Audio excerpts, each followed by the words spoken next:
everyone, it's Fitz with the Walk and Talk. Now I have a new toy here, a new gimbal, and it won't let me center myself in the picture. I don't know why. K-State loses 72-64 to Illinois. Last night I told you after an 8-point loss to a really, really good Arkansas team that the score wasn't really reflective of the game in the fact that it was not that close. This was an 8-point game.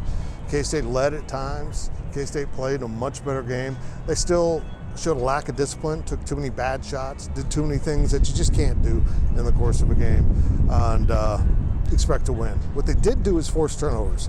Illinois had 18 turnovers. They're having some problems with point guard play. They're running out of point guards.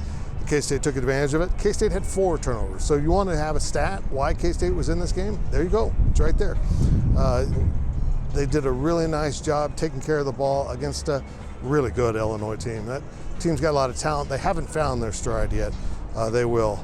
Kofi Cockburn is the largest human being I've ever seen since I ran into Paul White in the Wichita airport many years ago. That is a wrestler.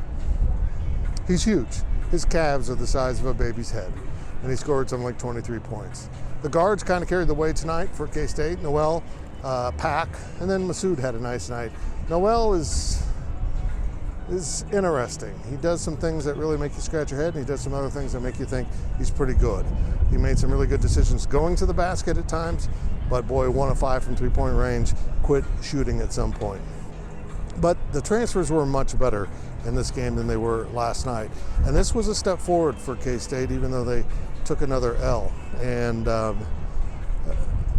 I want to try to be optimistic, but there's just ongoing issues with this team that really very concerning.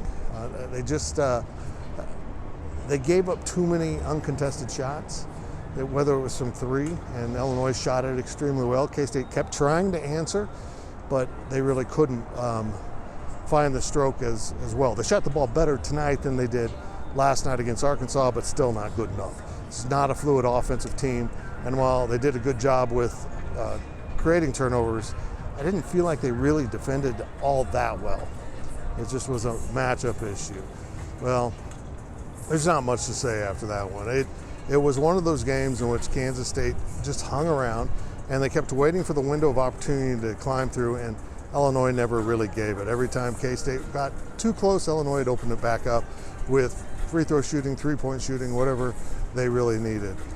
So progress, we'll mark this as progress, but it is still an L. And now Kansas State goes on to more manageable games for a while, and including a game in a couple weeks down in Wichita against the Shockers. So that's it for tonight.